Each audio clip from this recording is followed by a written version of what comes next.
Ayan guys, kumulo na yung sabaw.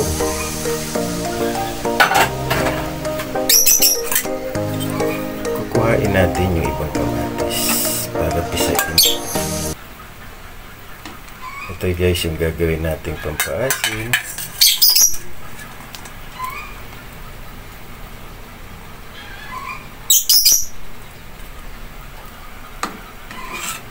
Sinigang sa kamatis.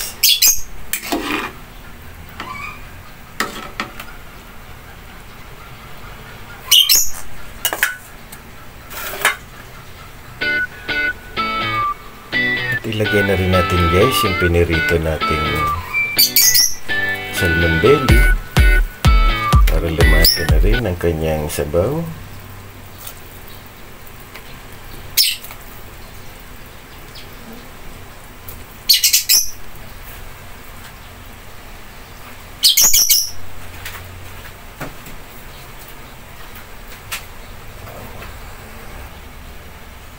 Yan guys, pinipisa ko muna yung kamatis para madurog. At yan, ihahalo na natin guys. Wow, sarap.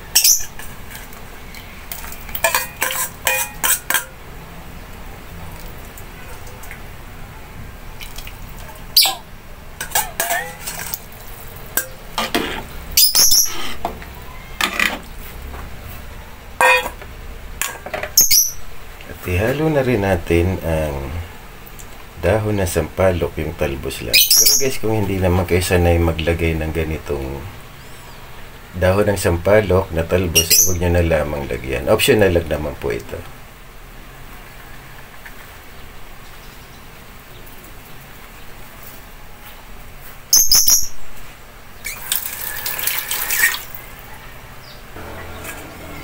Yan, at hintayin din natin kumulo. At ilalagay natin ang miso.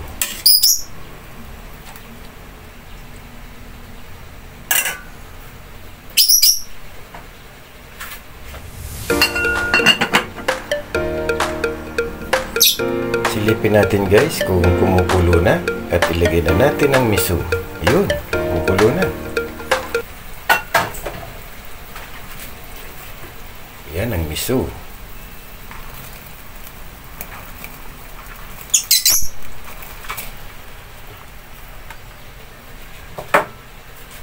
At kapag naluto ng miso guys, pwede nating ilagay ang kangkong para lumapot ng konti ang sabaw. Pero yung iba guys, ang nilalagay nila dyan ay mustasa, pechay bumbo. Depende sa gusto nyong ilagay. Yung iba naman nilalagyan ng spinach.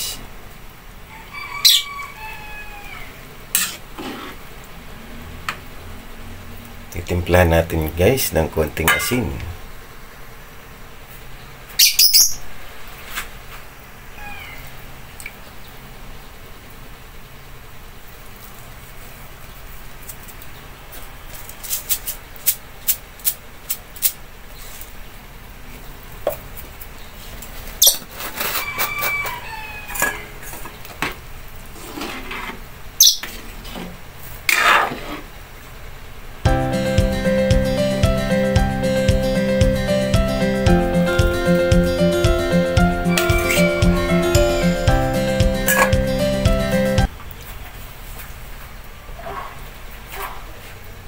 Pakuliin pa natin guys ng bahagya.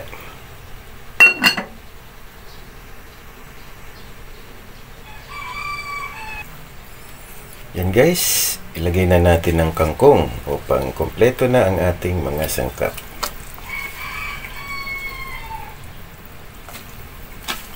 Yung kangkong guys, saglit lang naman ito maluto. Siguro 3 to 5 minutes luto na yan.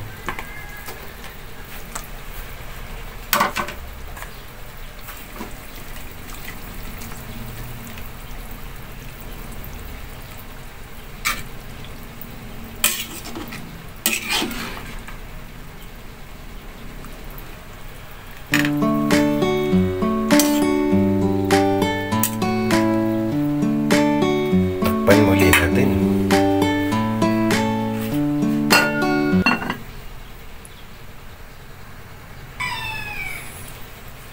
Lagyan natin guys ng kalamansi para mas lalong umasim.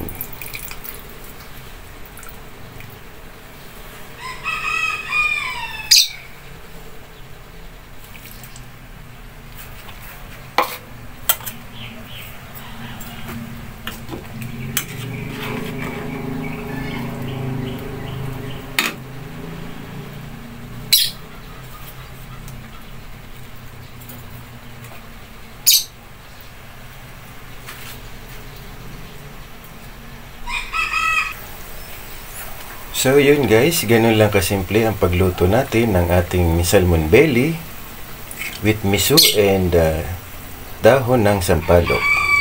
So guys, luto na ito. Dito ko na tatapusin ang aking vlog. Please subscribe to my YouTube channel and follow my FB page at ACT Tugade, Travel Vlog and TV channel. Keep safe, drive safe, and stay healthy. And thank you for watching. Hanggang sa susunod pa nating mga vlog.